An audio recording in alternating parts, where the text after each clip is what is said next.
ہے جی غائب شخص کی خبر ملنے یا لوٹ آنے کا وظیفہ۔ اللہ تعالیٰ کا اس میں مبارک یا معید و غائب شخص کو واپس لانے کے لیے یا اس کی خبر معلوم کرنے کے لیے گھر کے چاروں کونوں میں 70 بار پڑھیں۔ 7 دن کے اندر غائب شخص واپس لوٹ آئے گا یا اس کی خبر مل جائے گی۔ شرط یہ اول و آخر کم از کم 11 مرتبہ کوئی بھی درود پاک جو ہو وہ لازمی پڑھیں۔ میں بھی آج سے ڈاکٹر معین نظامی جو پرنسپل ہیں اورینٹل کالج کے، ان کے لیے آج سے یہ وظیفہ پڑھ رہا ہوں تاکہ وہ بھی ہمیں مل جائیں، کہیں گم ہوئے ہیں ڈاکٹر صاحب۔ میرے اسکالر کہہ رہے ہیں ہم بھی پڑھیں گے یہ وظیفہ انشاءاللہ۔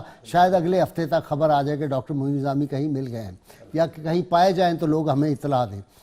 قول حکمت ہے جی، سیدنا علی مرتضیٰ شیر خدا ارشاد فرماتے ہیں کسی کو اس کی ذات اور لباس کی وجہ سے حقیر نہ سمجھنا، کیونکہ تم کو دینے والا اور اس کو دینے والا ایک ہے اور وہ اللہ تعالیٰ ہے، وہ اسے عطا اور آپ سے لے بھی سکتا ہے۔ ناظرین کا اللہ کی ان کی بارگاہ میں دعا ہے اللہ تعالیٰ ہمیں حضور کونین صلی اللہ علیہ وآلہ وسلم کی غیر مشروط محبت لامحدود وفاداری نصیب فرمائے۔ یہ جوہر ایمان ہے، جب تک اس طرف نہیں آئیں گے ہم کامیابی اور کامرانی کی راہ پہ نہیں چل سکیں گے۔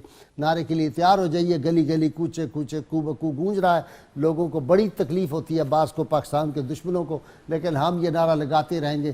1000 سیمینار لوگ کریں، اس کے خلاف باتیں کریں، ہم پاکستان کا نعرہ لگاتے رہیں گے۔ پاکستان کا مطلب کیا؟ محمد رسول اللہ صلی اللہ علیہ وسلم۔ جی عبد الرحمان خان۔